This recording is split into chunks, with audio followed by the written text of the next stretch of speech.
The plan was simple. Harry would come to Britain, finish his engagements, and leave again without the family reunion everyone had been quietly wondering about. But then, behind the gates of Highgrove, something happened that almost nobody outside the family was allowed to see. A grandfather finally sat down with two grandchildren he had not seen in person since 2022. And the extraordinary part was not what cameras captured. There were no cameras, no balcony appearance, no carefully arranged royal photograph, no public statement describing the emotions inside the room. Just King Charles, Queen Camilla, Prince Harry, Meghan, Archie and Lilibet, together, privately, at Highgrove.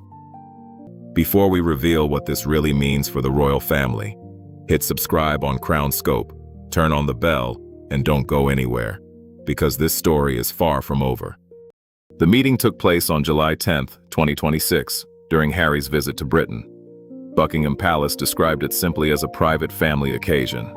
That phrase sounds almost ordinary.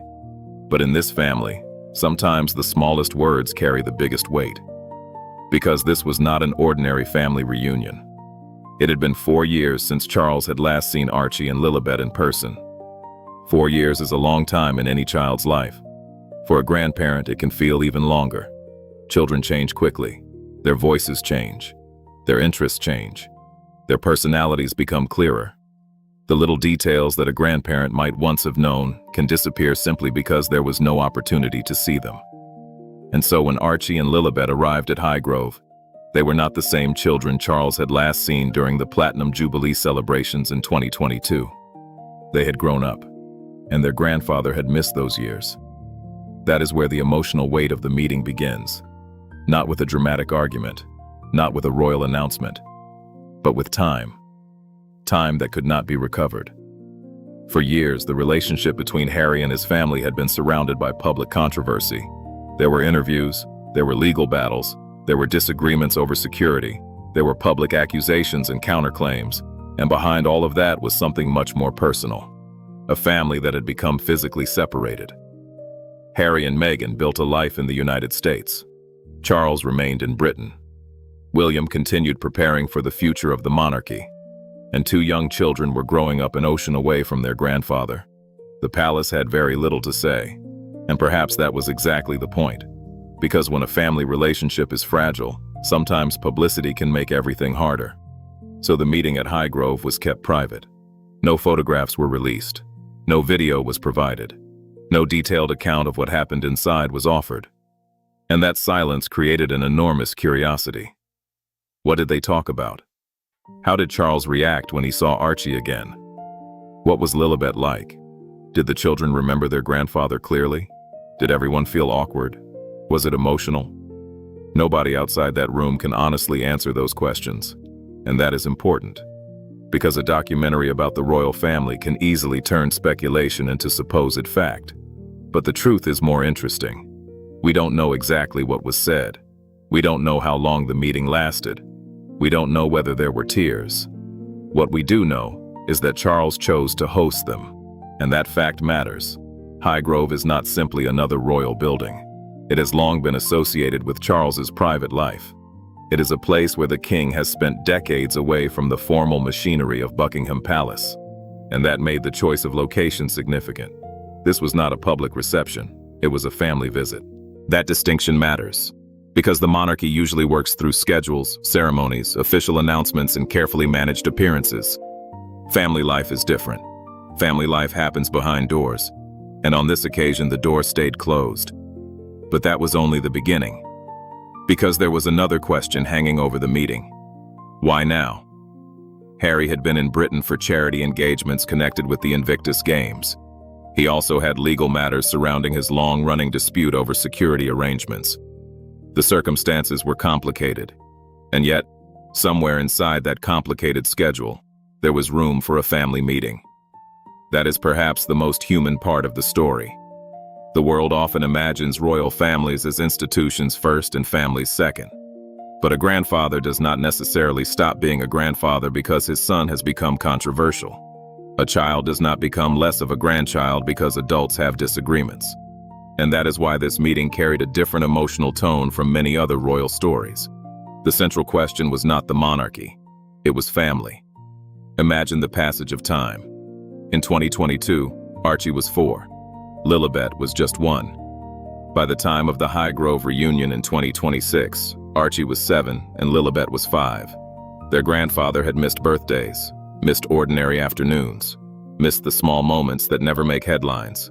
The first jokes, the changing interests, the little habits, the everyday pieces of childhood. Those are the things families usually take for granted. But distance turns ordinary moments into precious ones. And this is where the story becomes more complicated. Because reconciliation between adults is rarely simple. A family can share affection and still carry hurt. A father can welcome his son and still remember what happened. A son can want a relationship with his father while still holding deep disagreements. And children can become the bridge between people who have struggled to speak to each other. That may be one reason the image of a grandfather meeting his grandchildren carries such emotional power. The children did not create the conflict. They inherited the distance. And perhaps the simplest reason for the meeting was also the strongest. They are family. There is another detail almost everyone missed. The palace did not turn the reunion into a publicity opportunity. That is unusual in the modern royal world. A photograph of Charles with Archie and Lilibet would have generated enormous attention. Millions would have analyzed the children's expressions. Millions would have searched the photograph for clues. Every smile would have been examined. Every gesture would have become a headline. Instead, there was nothing. That absence of imagery was itself meaningful. It suggested that, whatever happened at Highgrove, it was not intended primarily for public consumption. It belonged to the family. And perhaps that is what made it powerful. For years, the world had watched this family through screens. This time, the most important moment happened beyond the cameras. Then came another development. By August, Harry and Meghan announced plans to return to Britain for an extended period with Archie and Lilibet. The children are expected to attend British schools beginning in September. The family will live in a private residence rather than a royal property. They are not returning as working royals, but physically, they will be much closer. That changes the situation. A grandfather who lives on the same continent is one thing. A grandfather whose grandchildren are living within reach of Britain is another. Suddenly, the possibility of ordinary family contact becomes more realistic.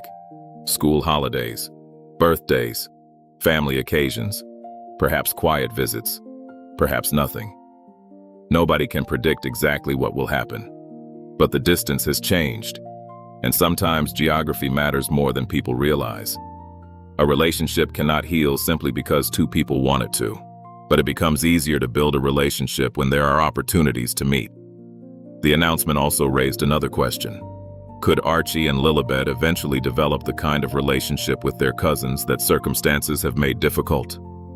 Prince George, Princess Charlotte, Prince Louis. They are growing up in different circumstances, but they are still cousins. And their grandfather sits at the center of both family branches. That does not erase history.